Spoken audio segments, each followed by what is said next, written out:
Hard Rock Vault in Orlando, Florida houses 17,000 square feet of rock and roll artifacts, images, and memorabilia. Everything from Buddy Holly's glasses to John Lennon's Rickenbacker guitar. Hi, I'm Ray Manzarek of the Doors. You know, there are some rock and roll treasures that even a building this size can't hold. I'm talking about the studios. I'm talking about the clubs, the theaters, where rock history was made. Now, in the next 2 hours, we're going to travel to some of the world's most important rock and roll and soul landmarks and see and hear from the artists whose music helped make them famous. So come on with us and discover what made these otherwise ordinary places into the temples of rock. Sun Records was the genius of Sam Phillips. Everybody who was anybody came into the whiskey and partied. Some of the drummers were trying to play jazz, and I said, no, rock and roll. People were just on the ground screwing everywhere. You know, I mean, they were just making love. CBGBs is just a dumpy little bar, but you know, we have television, we have Patti Smith, we have the Ramones. Fillmore East to rock and roll was like Carnegie Hall. I mean, it was the World Series. You don't realize that you're not just making music, you're making history.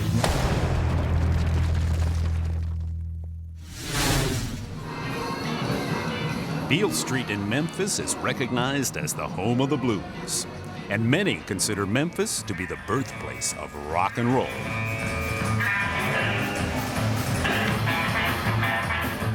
When rock music was born, it was played loud, fast, and with an attitude. Since then, it's undergone many styles, but none of them may have ever happened if it wasn't for the studio on the corner of Union and Marshall and the late-night sessions played there by men searching for their musical souls.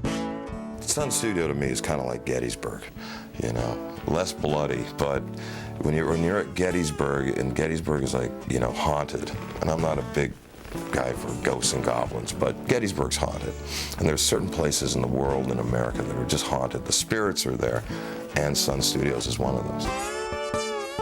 Entering Sun Studios is like entering hallowed ground. It's the place where Howlin' Wolf, Johnny Cash, Carl Perkins, Jerry Lee Lewis, and Elvis Presley made their first recordings. The pioneers of modern rock music. Today, Sun Studios stands as the only recording studio in America to be designated a historic landmark, attracting visitors from around the world to see the treasures and hear the legends. King of rock and roll, Elvis Presley standing right here. Without that little room, a whole genre of music would never been born. That room is it. That's Holy Grail. That is the spot. And when they walk in there and when they leave, it's two different things. They go in going, this is it, this is it. They leave going, oh my God, that's it. Sun Studio has also changed people's lives, like that of tour guide Johnny Sun. I'm from Philadelphia. I moved 1,013 miles just to be here at Sun. It's just the only reason why I came to Memphis was to work here. Because this is exactly where it happened. You're standing on the same floor, and it's just the energy of the room, the vibe, everything is just still alive in there.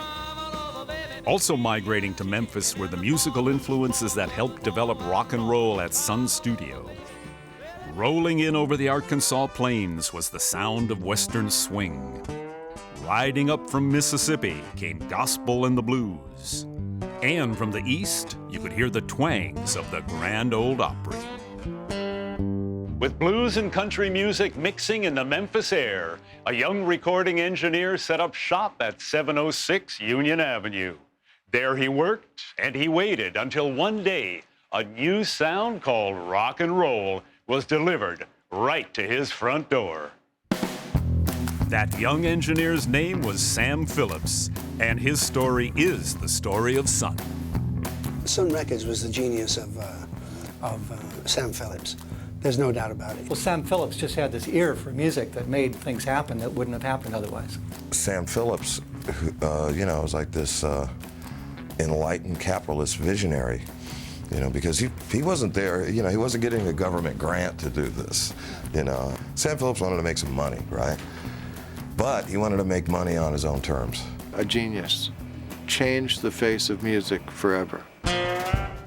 In 1950, Sam Phillips took a 10-year lease on the small building at 706 Union.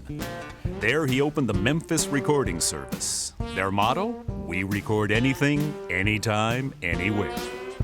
Sam offered his services to the public, making records of their voices or recording their special occasions.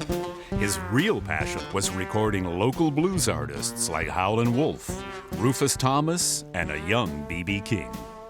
Initially, he would sell these recordings to other record companies, but within a year, he would press them on his own label, which he called Sun Records.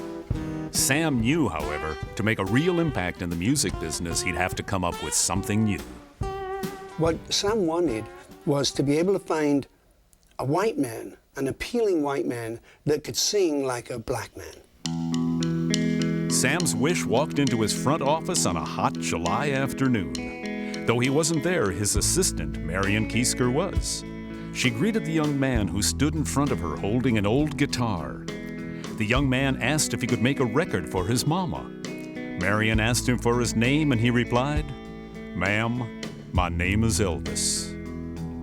She made the recording and was so impressed with his voice that she kept a tape to play for Sam Phillips. Then Sam agreed to a formal audition with Elvis, backed by guitarist Scotty Moore and bassist Bill Black. I'll set the scene up for July 5th of 1954. 19 years old at this point, folks. Elvis Presley standing right here on the steps.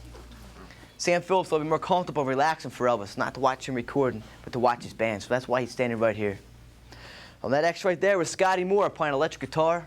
We went in the studio on Monday night, and I might think of a song, do you know that? We'd try it. Sam would suggest something, Bill would suggest something. Sam recorded reams of tape that night, and Elvis was trying to be Dean Martin, you know, which was one of his favorite singers. He was trying to be a loungy act type of thing, and it wasn't turning Sam on at all. We took a break just prior, really, to packing up and going home, and he started just beating the fire out of his guitar, singing "That's All Right, Mama." Sam came out through this door and said, "Man, that's the sound I'm looking for." Told these guys to run through it, want to make a test copy, play it on the radio before we actually got the records pressed. Well, that's all right, Mama. That's all right for you. That's all right, Mama. I heard it the next morning, and by the end of the day, Elvis had taken Memphis. That was so totally new. That song, "That's All Right, Mama," that beat, that popping beat, and that just jumping sound, that was not something that was going on. Well, the instrumentation was totally different. You know, it wasn't slick, didn't have drums, but it was rock and roll. Elvis Presley continued to record hits on Sun, making him a rising sensation in the South. News of this young man and his new style of music reached RCA Records in the North. They could envision the national sensation that Elvis would become. So RCA traveled to Memphis, determined to buy his contract from Sam Phillips. They made him an offer he couldn't refuse, and he didn't have the money to put the records out nationwide. Sam Phillips at that point was on the verge of bankruptcy. Guys, it's most likely if Elvis would have stayed here, his career, along with Sun Records, probably would have died together. Selling that contract was a very important and very wise business decision for Sam Phillips. Most importantly, all those other guys recording after Elvis could now come and record if Sun could stay open. Although Elvis stayed at Sun for only 17 months, the records that he made there traveled across radio waves like a beacon, calling out to other young men in the South who had similar music burning in their souls. Men like Johnny Cash, Carl Perkins, and Jerry Lee Lewis. Next, we'll see how they and other artists helped make Sun Studio into a temple of rock. Hi, I'm Ray Manzarek of the Doors. Welcome back to the Temples of Rock. Sun Studio in Memphis is a lot more than just the place where Sam Phillips first recorded Elvis Presley. It's where some of the most important rock records were made.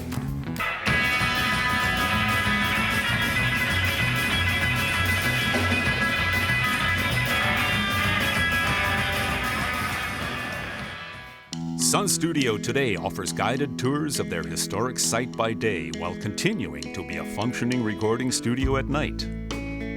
What was once an adjacent luncheonette is now the waiting room for visitors to the studio tour. You guys are standing on the original floor. It's original acoustical tiles on the walls.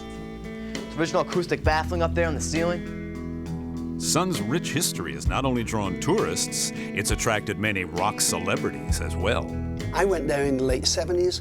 It was closed. It had been closed for a number of years, but this one kid had the job of taking care of it. We were playing a CSN in the 70s in Memphis. He calls us up at the hotel and he says, listen, I don't want to bother you, but you know, I kind of take care of this place called Sun Records. I'm right there. We were some of the first people in there for years and years and years, and I'm just awestruck. The kid says to me, he says, hey, do you want one of the ceiling tiles? And I went, wow, because I just read a scientific theory that sound that's going on gets painted. If you're painting the ceiling and you're talking, that the sound waves get trapped in the paint. It was a kind of a wild theory, but it was exciting to me. So he goes, okay, well that area that we're putting in 1963, so that's not the area. Oh, there's the 1953 to 1957 area. And he goes up and he takes one down for me, and I still have it to this day. The unusual acoustic tile ceiling of Sun Studio is one of the many innovations that Sam Phillips designed to make his recordings special. He also introduced the use of tape delay echo to make just a few musicians sound like many. And he pioneered the art of studio mic placement at a time when there were no separate takes or overdubs. But perhaps the biggest reason for the success of Sun was Sam's willingness to keep his studio doors open to all newcomers wanting to give rock and roll a try. One of the first of these was a country picker named Johnny Cash. When he first walked through that front door, Johnny Cash was an unknown traveling salesman. He was leaning up against the door when Sam Phillips came in the morning. He said, Mr. Phillips, if you hear me, I promise you, you will not be disappointed. The most consistent artist here was Johnny Cash, and the most hits on Sun Records. But he was hooked up with what was considered at the time one of the worst bands ever. God bless him, Luther Perkins could barely play the guitar at all. But Sam thought it was worth it because he liked that and it was a signature. Ding ding ding ding ding ding ding boom tick ding tick ding tick ding. That was all he could play. Ding tick ding tick ding tick ding tick ding. And he would screw that up over and over and over again until Johnny would come in like apologize for him, and Sam was going, no, it's worth it, trust me, it's worth it. He saw something in distorted guitars, in less than perfect technical performances. That was where the magic was. And he stuck to his guns pretty much at Sun. Carl Perkins was another Sun pioneer who was short on craft and long on talent. Folks, 3 o'clock in the morning, on the back of a paper bag, Carl Perkins wrote the song Blue Suede Shoes. From Jackson, Tennessee, he is the king of rockabilly. He's one of the greatest artists of all time. Carl Perkins, standing right there, December 17th of '55, recording this song right here. Well, it's 1 for the money, 2 for the show. See, that's really musical incorrect, because it's 1 for the money, 2 for the show. Now, see, if we'd have known really the correct way to play, it'd have been 1 for the money, 2 for the show. See, but we didn't know. And if I'd have known exactly what I was doing, I wouldn't have made that mistake, and the record wouldn't have been as good. Well, it's 1 for the money, 2 for the show, 3 to get ready. Now go, cat, go, but don't you step on my blue suede shoe. Well, you can do anything but lay off my blue suede shoe. A short time later, Jerry Lee Lewis would become a big star. He would have 2 of the biggest hits that would ever be released on the Sun record label, #1 and #2. A young Jerry Lee Lewis rose up from Louisiana and tore into Sun Studio like a tornado. Brash and confident, he demanded an audition with Sam Phillips. Sam wasn't there, but recording engineer Jack Clement was. He played a version of the old Gene Autry song, You're the Only Star in My Blue Heaven. Remember that? You're the only star in my blue heaven. It was a waltz. Old Jerry Lee sits down at the piano and goes, Bump, bump, bump, you're the only star in my blue heaven. Hey, I like that. When Sam came back from Nashville the following Monday, I put the tape on, started playing. Before it ever got to the voice, he reached on and stopped it. He said, now I can sell that. It's just great balls of fire. Sam Phillips devoted nearly all his time and energy to promoting his hot new star. It paid off with hits like A Whole Lot of Shakin' Going On and Great Balls of Fire. But Sam's devotion to Jerry Lee undermined the rest of the Sun stable. A disgruntled Johnny Cash moved to Columbia Records and pursued a country music career. Carl Perkins survived a near-fatal car crash, but his career didn't. As for Jerry Lee Lewis, when the news broke of his marriage to his 13-year-old cousin, it stopped his rock career cold. Sam himself was growing weary of Sun Records, and when the lease was up in 1960, he decided to leave 706 Union. He moved his recording service elsewhere and left the magical studio behind. For years, the studio remained practically untouched. But in 1985, it was reopened as a recording studio once again. A new generation of rock stars was eager to taste the legendary magic of Sun Studio. Folks, in 1987, the Irish rock group U2 was here. In this room, U2 recorded 3 tracks for Ride On Hum, recorded Love Rescue Me, Angel of Harlem, When Love Comes to Town with B.B. King. Ringo Starr's been here, Tom Petty and the Heartbreakers, Def Leppard, Henry Rollins, the Stray Cats, Matchbox 20, Billy Bob Thornton, Dennis Quaid, Beck, Billy Swan, Johnny Sun. The man who opened the door to rock and roll, Sam Phillips, died in 2003. But the studio he built and the legacy he left has inspired generations of musicians to search for their musical souls. I got the keys, I'm the manager of Sun Studio, and I come in here at 2 o'clock in the morning, always. I'm writing songs in there and just feeling the vibe in there. Long after the last tourist has left the building, Johnny Sun and his Memphis Maulers set up to play in the revered Sun Studio. Their music is loud, fast, and played with an attitude, much like the sounds that made this rock temple famous. For Johnny Sun, his hope is that someday his spirit might mingle with those that haunt the legendary studio called Sun. Next, we'll travel to Liverpool, England, and see how the sounds made in Memphis helped build a British temple of rock. Musically, when Elvis came out, I was the teenager then, and I just heard rock and roll.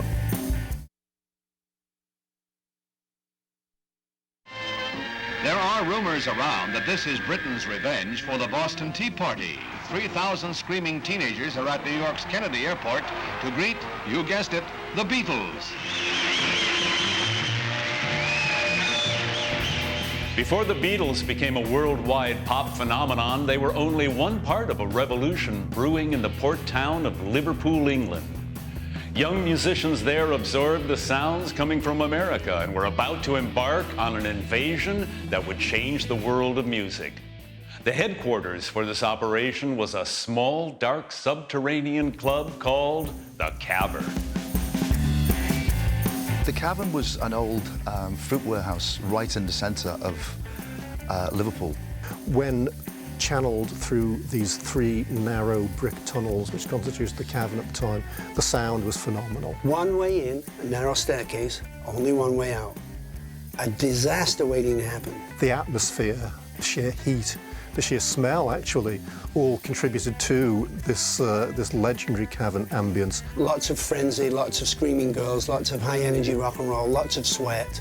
Water used to just run down the walls, which was just, condensation after people sweating, Sorry to put it like this, but there was a lot of body odour down there, mixed with the smell of bleach, because they bleached the place religiously every morning. It was a dirty little stinky hole, but we loved it, because the people who were down there were great people. The kids loved it. It was a party. Unbelievable, funky, great times at the Cavern. It was very, very special. The crowds that suffered through the conditions at the Cavern were rewarded with witnessing the birth of a temple of rock. If you travel to Matthew Street in Liverpool today, you'll be rewarded with a modern-day Cavern Club, offering music day and night. By visiting Liverpool, you'll realize how its welcoming ways helped nurture the sound that shook the world. Set on the banks of the Mersey River, it was the first stop for new music and culture traveling across the Atlantic in the late 50s. Musically, when Elvis came out, and coming from Liverpool, all the rock records that all the guys in the Navy were bringing in. Life goes on day after day.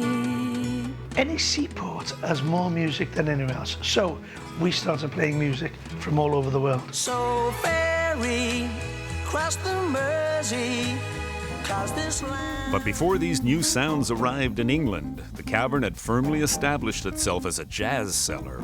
Open since 1957, the Cavern had little use for an upstart new beat. Used to have fights in Liverpool with bands because some of the drummers were trying to play jazz, and I said, no, rock and roll. It wasn't licensed at all, the Cavern. You could only buy Coca-Cola or tea and coffee, and so the jazzers used to go to the pub. We used to play in between the jazz bands going for a drink.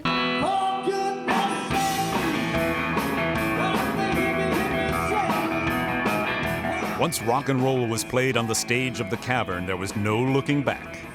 The Cavern's lack of a liquor license made it perfect for a teenage hangout. It soon became a mecca for young Liverpudlians looking to dig a new rockin' sound. And the young bands playing there weren't content with just imitating American records. And bands like ourselves, and especially the Beatles, were probably the first bands to come out where they had 3 lead singers. They did vocal harmony songs, as well as playing all the musicians themselves, so they were completely self-contained, which made them different to everything else that was happening in the world, really. All of a sudden, rock and roll became very real, very simple, very energetic, very primitive in a way. One of the most popular bands to play the Cavern was, of course, the Beatles. But they weren't exactly the same band that would shake up the world of music only a few years later. By the time the Beatles became regulars at the Cavern, they did comprise of John and Paul McCartney and George Harrison of the subsequently legendary lineup. But the Beatles had long had problems attracting a drummer. It was because they were called upon to fulfill some bookings in Hamburg that they needed a drummer at short notice, and that was how they acquired Pete Best, another local boy. There was Pete, who was this good-looking guy, and Bob Buller, the DJ, would say, "Can I hear it one more time for John, George, Paul?" And when Pete used to walk on the stage, the kids just mobbed the stage, man. He was the most popular in the band. People in those days, before the Beatles made it outside of Liverpool, used to camp out and sleep in his garden. First time I saw the Beatles, the thing that hit me besides the great vocals and the great musicianship was Pete Best's bass drum. It just thundered in the Cavern. The Beatles' sound attracted many newcomers to the Cavern, including the man who would change their lives forever, manager Brian Epstein. Now, Brian Epstein was working literally a couple of hundred yards away from the place where the Beatles were playing every day, and Brian was in charge of the one of the larger record stores in the city. Brian Epstein went down them steps into the Cavern, which wasn't the most pleasant place in the world, and saw the Beatles on the stage, and brought the Beatles from there to the top of their game. Brian Epstein is credited with discovering the Beatles at the Cavern. But it remains a mystery as to who and what made them change their lineup just before they made it big. We went to Brian's office one day, Brian Epstein's office. He asked to see us. So we got the lift up there, and as we opened the lift, Pete Best was walking out of Brian's office. And we said, "All right, Pete, how you doing?" And he just looked at us blankly, got on the lift and went down. And then Brian's secretary came out and said, "Tony, Billy, I'm sorry, Brian can't see you at the moment. He will explain later." Right? And we didn't find out for another couple of days that Pete had just been sacked, literally minutes before we went up. And when news of Pete's sacking reached the fans at the Cavern, there was an uproar of protest. The crowd were pissed off. because they're like, Peter was a good-looking lad. And such was the degree of hostility that entering the Cavern that night, George Harrison was attacked.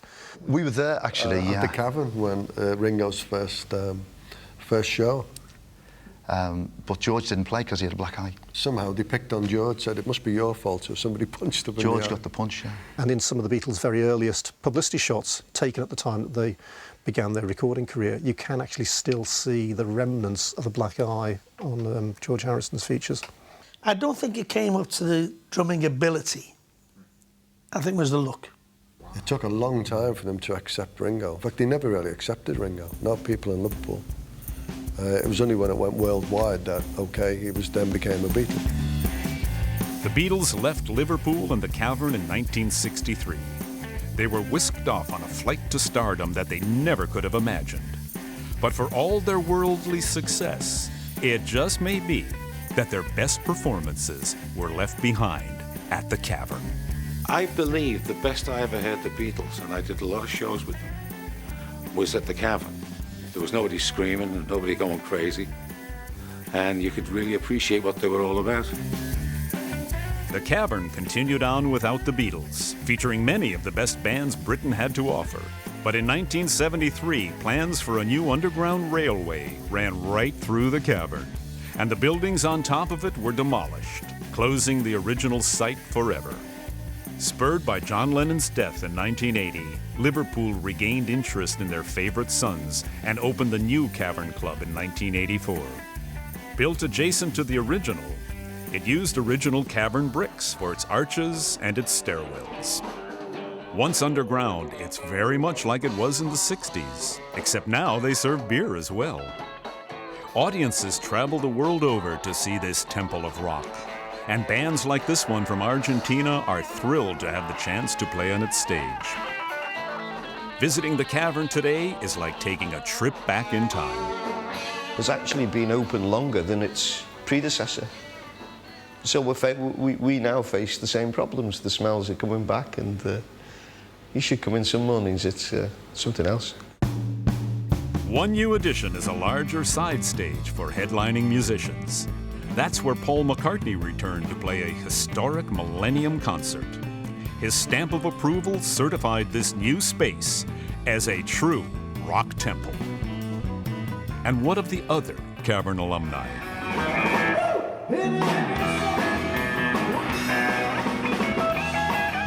Though none of them matched the Beatles' runaway success, they continued to make music and could still rock a hometown crowd. They can be satisfied in their contribution to changing the sound of rock and roll and in helping lay the foundation of one of the world's most famous temples of rock.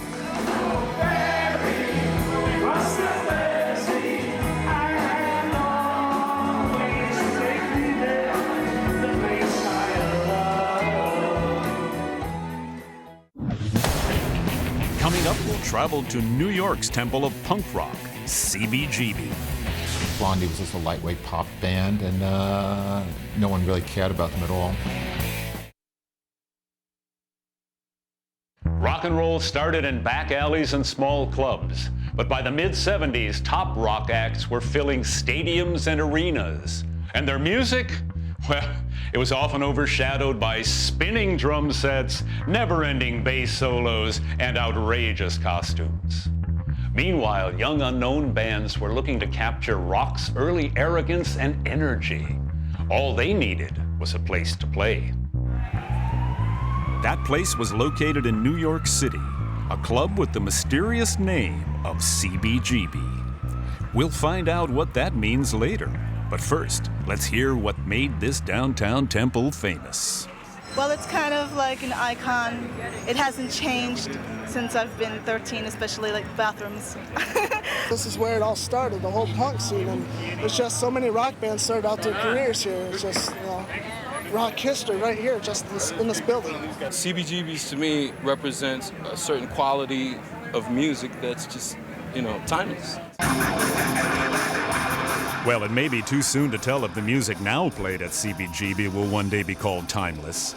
But back in the 70s, the music played on this stage was also considered radical and different.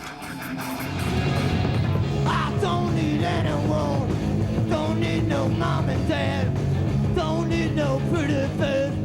Don't need no human race. I got some news for you. Don't even need you to. I got my time machine. Got my electronic dream. Sonic producer and a loser. Sonic producer and a loser. There was no clubs to play original material. Clubs were basically for cover bands. CBGBs was one of the only places in town where a band could play original music. In fact, where the owner insisted that, I want you to play original music. I made it a policy, the only way they could play CBGBs, they had to do their own music. And once that word got out, everybody started to come. The name of this band is Talking Heads. The stage at CBGB launched the careers of Talking Heads, Blondie, the Ramones, and many others. It showcased diverse approaches to rock and roll, and it's considered the birthplace of punk rock. This dark space that became such an important temple of rock was originally a seedy flophouse bar. In 1973, Hilly Crystal, a former jazz club manager, decided to take over the space and turn it into a club, featuring bluegrass and country music. But few country musicians or those who listened to it were willing to venture into the outcast Bowery neighborhood in which the club was located. It was like the Wild West down here. Yeah. The cops they just forgot about us. You know, buildings were burning east of us and the fire department didn't even come. They weren't picking up the trash. We saw bums defecating in the street and then wiping themselves with their hands. I mean, just people just being insane. New York City was completely bankrupt at the time. And what it did is we started having fun with no money at all. You could work a part-time job a couple of days a week and still afford your apartment, which was $100 a month back then, and then have time to work on your music or just hang out. The cheap housing that Lower Manhattan offered was attracting young musicians and artists eager to develop a voice of their own. Hilly's floundering bar caught their attention. The first of those new groups to play there was Television, who in turn suggested it to their friends, the Ramones. We spoke to Television and we got a job one of the nights, at CBGBs. It's just a little dumpy little bar on the Bowery. No one going to it. We played our show, first show, and I think there was 2 people in the audience. Well, they really didn't have it together. Their equipment would break down. They were yelling and screaming at each other on stage. There was more yelling and screaming on stage than playing, We were used to playing shows and everyone just sat there and not knowing how to react, Reactions got crazy as time went on. Although it seemed like a flop at first, Hilly decided to stick with it. This was something new. And it was not any of like the rock I heard, which is very complex and kind of long solos. This was kind of aggressive music. They were saying things that were personal to them, and I loved it. Everybody was desperate to find a place to play. And so CB's became the place, sort of the welcoming open arms to anybody. As word of a new music scene spread through the downtown community, CBGB became the place to be. It was a hang here. I mean, we would come here no matter who was playing because it was like a clubhouse. Everybody came here every night. Seriously. We would just, what are you going to do tonight? I'm going to CB's. Hilly said, okay, things are happening.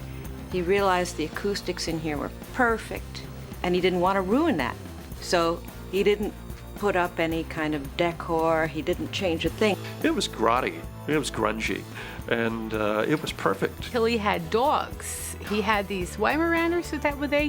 1 or 2 dogs like wandering around here, And, you'd be walking up and down, you'd step on dog duty. And he used to go right through the crowds, and Patti Smith would be on stage, and he'd go right up on stage, and go round and round and round, and go plump right down there. But it was always just really disgusting, the bathroom, the ladies' room was just like unbelievable, Bathroom was then down the stairs, never went down there ever. It looked so disgusting to me that I would never dream of going down to the bathroom. I'd just go in the back alley. It's just a dump. It was disgusting. Hey! Disgusting or not, the vibrant punk scene at CBGB finally received national attention in 1975. Though they were attracting a new crowd, the band still had a special bond. There was a certain definite camaraderie, and everybody definitely knew each other. I know we were super competitive towards everyone and snobs. Johnny Ramone was very tolerant of us. I don't think he really liked us. The Heartbreakers was the only other band that I looked upon as these guys are really good, but they're a bunch of junkies, so I don't have to worry about them. Their careers are going to be short. Eventually, record companies swooped down on CBGBs to whisk away the top acts and bring them to larger venues with presumably better bathrooms.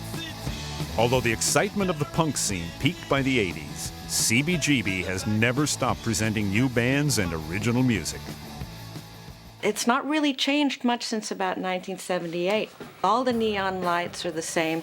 The graffiti just keeps getting thicker and thicker. If you wonder what it was like back then, you can look around and certainly get a visceral feeling for it. Mm-hmm. And I guess that bands who come here to play are hoping some of that magic rubs off on them. So go hear the cutting-edge music and check out the exclusive rock memorabilia. And if Hilly Crystal is there, you might want to ask him what CBGB OMFUG really stands for. Country, bluegrass, blues, and other music for uplifting gourmandizers. What exactly is a gourmandizer? According to Hilly, it's anyone with a voracious appetite for music.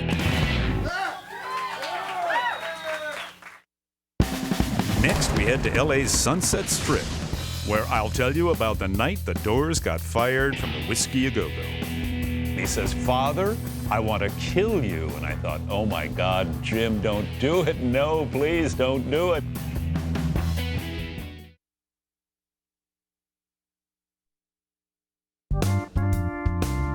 Hollywood's Sunset Strip has always been LA's center for nightlife and trendsetters. And for the past 40 years, the cornerstone of that scene has been the Whisky A Go Go. Whiskey's world famous. It's always going to be there. You know, it's always like, it's like a beacon. You see the people hanging out outside, and you kind of hear those sounds coming from inside, and you just, you know, you got to stop. The whiskey, man, you think about Slayer, you think about Metallica, you think about the Doors, Jimi Hendrix, Led Zeppelin, you think about everybody in the scene, man. You still feel the ghosts. You feel a lot of the ghosts around, which I like, you know. I think the vibes are still here. Thank you. This is the world-famous Whisky A Go Go on the Sunset Strip in Los Angeles, California. A lot's changed, but the music is still here. Unfortunately, the Go-Go Girls are gone. Those cages that they danced in. The Doors were the house band, summer of 1966. Jim Morrison had a good time with the Go-Go Girls. They liked him a lot. The Booths are gone. Psychedelic is gone. The Sunset Strip was psychedelic in the summer of 1966. But before that, it was the era of rock and roll meets Hollywood.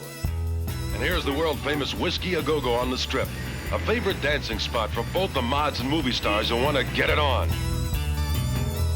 Everybody who was anybody came into the Whisky and partied in those days. Peter Fonda and Sal Mineo and Sean Connery and all these actors that would hang around. I mean, you would go there to be seen and to see people.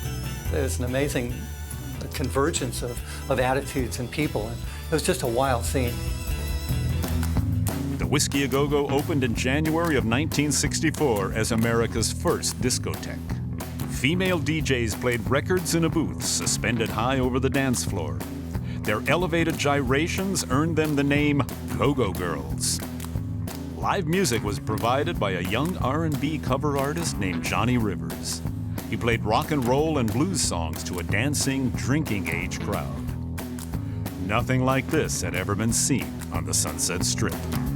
Johnny Rivers at the Whisky A Go Go was a big deal. Then they started having record success. Johnny Rivers live at the Whisky A Go Go. That did not hurt their club. More Johnny Rivers at the Whisky A Go Go. I mean, you know, forget about it. Everything they put out was a smash. Then it wasn't too difficult because everybody wanted to play there. But while Johnny Rivers was entertaining the Hollywood hipsters, a whole new music scene was developing on the streets of LA as young folk musicians were rethinking their musical direction. And that happened when the Beatles came and played Ed Sullivan. And all the groups said, hey, that's it, we're getting amps, we're getting electric guitars. You know, forget this acoustic stuff. When we got together as the Byrds, we went to see A Hard Day's Night as a reconnaissance mission.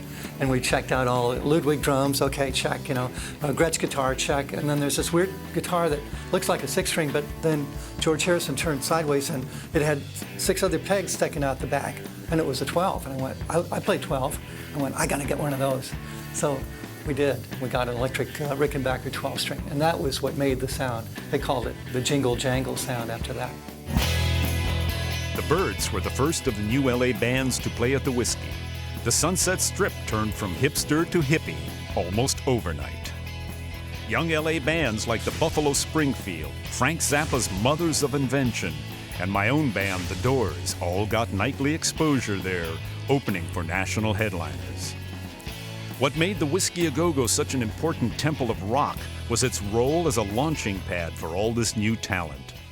Soon, young bands from around the country were clamoring to play its magical stage. We became, you know, the house band on Monday and Tuesdays, and then we'd open for headliners during the week and on the weekends. Rock royalty would also come to the Whisky to check out the new talent playing there. All of a sudden, I'm putting my horn away. It's a tap on my shoulder. I turn around, and it's Jimi Hendrix. And he looks at me, and I thought he was going to turn me invisible or go, and then I'd become going, like that. And he said, hey, you know what? I'd love to take you guys on the road as my opening act. I thought to myself, yeah, sure, right, or whatever.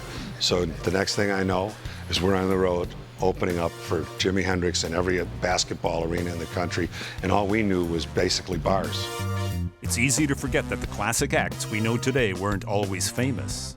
The legacy of the Whisky A Go Go is that it gave future superstars a stage to develop their signature sound in front of a live audience. The best example of that might be my own experience with the Doors, when we played what turned out to be our last gig at LA's famous Temple of Rock. It was a Thursday night, first set. Very few people in the club. Late summer of 1966. Jim misses the first set. John and Robbie and I go on stage and do some blues, a little jazz stuff. And at the end of the set, Phil Tanzini, one of the owners of the Whisky, comes up to us and says, hey, I booked 4 guys. The Doors are supposed to be 4 guys. Says, you better have Morrison here for that second set, or you guys are going to be in big trouble. John and Robbie and I just jump in John's VW bus and we go find Morrison, and he's at the Tropicana Hotel where he kept a room, and guess what? He's stoned on LSD. We bring him back to the Whisky in time for the second set, and everything's going good. The club is filled with people. The people are dancing. Second or third song into the set, Morrison says, let's do the end. I said, oh, Jim, it's like we do the end of the set. It's called the end. He said, no, man, I want to do the end. So we start the end, and the people just love it. And girls are doing that kind of hand dancing that they did. We're going along, and then the song gets soft in the middle of it, and Jim does an improvisation for the first time. A part John and Robbie and I had never heard before, coming out of some strange acid state. But John and Robbie and I are following him, and Jim starts to say, the killer awoke before dawn. He put his boots on. He put his boots on. He took a face from the ancient gallery and he walked on down the hallway, baby. The Whisky A Go Go is being hypnotized by the delivery of Jim Morrison. The waitresses stop serving, the dancers stop dancing, even the go-go girls in their cages, and they're paid to dance. They even stop dancing. And then Jim finally gets to the end of that improvisation and he says, Father? Yes, son, I want to kill you. I thought, oh my God, Jim, don't do it. No, please don't do it. He's gonna do Oedipus Rex. And sure enough, Jim says, Mother, I want to, and he shouts out the F word with all the gusto he possibly can.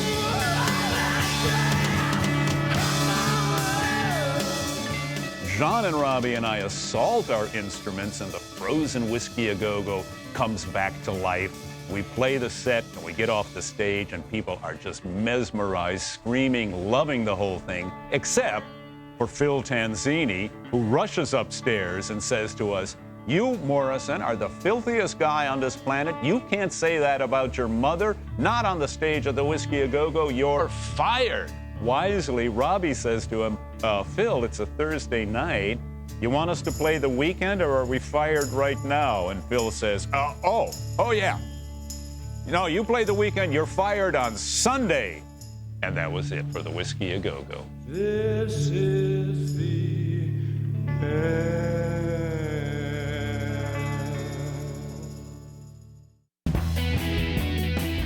When we return, more behind-the-scenes stories of the whiskey from the man they call the Pope of the Sunset Strip. One time, Keith Moon from The Who, come on stage, took all his clothes off, stark naked. I said, "What are you doing? Are you crazy?"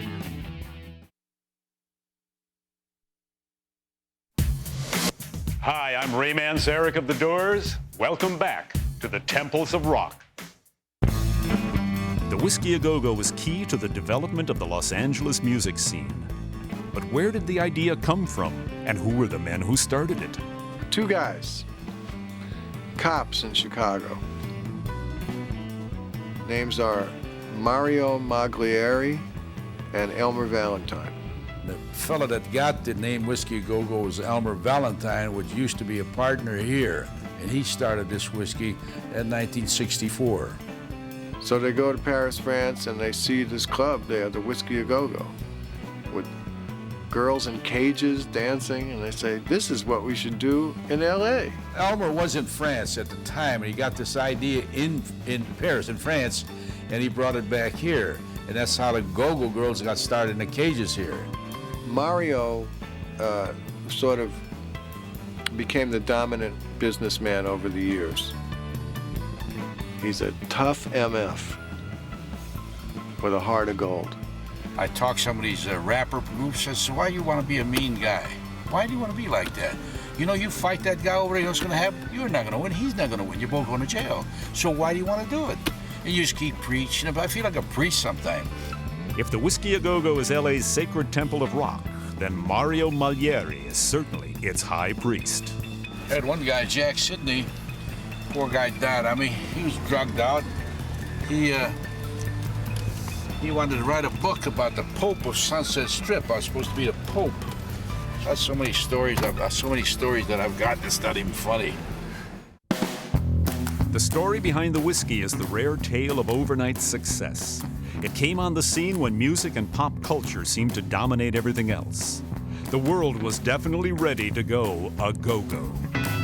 We had a line around a block waiting to get in at night. We had all kind of stars and actors used to frequent this place here.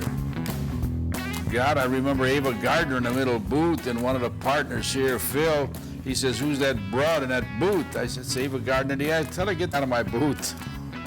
That was his table, period. He don't care who you were. He's a great guy, Phil. He died on me, you know. For most musicians, the goal really wasn't to play arenas and ride around in limousines and have drug problems. Well, maybe have drug problems, but the goal was to play the whiskey, you know. That was the goal. Man, you know, we got a record out. Well, we're doing a weekend at the whiskey, man. You know, we got a Friday and Saturday night. That's when you knew you made it. Sometimes making it at the whiskey proved to be too much to handle. You know how many times I talked to Jim Morrison? I used to grab him and shake him. "Why are you doing this to yourself?" And all he'd do is stone, booze, and drug. "Oh, Mario, I love you." That's all I got out of him. But he's a good kid, good entertainer, but he OD'd, went down the drain. You know, I can go on with stories. Janis Joplin was a few days before she OD'd. And she'd always say, a girl would bring her Southern Comfort on the rocks. That's what she drank. And in that raspy voice of hers, she'd say, "I don't want that drink. I want the whole bottle." And she got the whole bottle. And she drank that like crazy. Then I had my kid put a whole case in her car before she left. I didn't want to run out of booze. Led Zeppelin, John Bonham, Robert Plant, Jimmy Page. You ever saw people party, they know what partying was about. Hell, I remember one time Keith Moon from The Who, come on stage, took all his clothes off, stark naked. I said, what are you doing? Are you crazy? Oh, don't hit me. I said, I'm not going to hit you. Get off the stage and put some clothes on. The Whisky A Go Go has seen some turbulent times, but one of the most volatile periods was when a new sound called punk came rolling down the Sunset Strip. The music's violent edge prompted Mario to pull the plug. We closed here for quite some time because of punks like Sid Vicious, people like that. It isn't that they were bad, they were destructive. You walk out of the club, they break car windows, and they just ruin the neighborhood. Close the door. Close them, I don't want them. They closed the Whiskey down, you know, and that pretty much did it, you know, because the focal point was gone. You know, there wasn't a place to aspire to anymore. The Whiskey opened to live music again in the early 80s with a heavier metal sound filling its stage. Visit the Whisky A Go Go today and you'll find up-and-coming talent hoping to follow in the footsteps of its more famous alumni. When you think back, hey, the groups that used to play there, they were up and coming too. The fact that they're famous now, the Doors, the Buffalo Springfield, the Byrds, you know, they weren't that well known back then, so maybe nothing's changed, you know. As long as there are bands seeking success, Mario is willing to help them reach their dreams. I think it gives a lot of young people opportunities. That's the best thing about the Whiskey. Young people.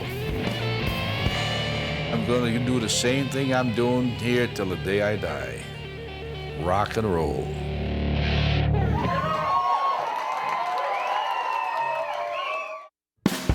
Next, we take a trip to San Francisco's psychedelic temple of rock, the Fillmore Auditorium. Everybody was just blown away how many people there were who were just like us. Colorful and crazy and ready for anything.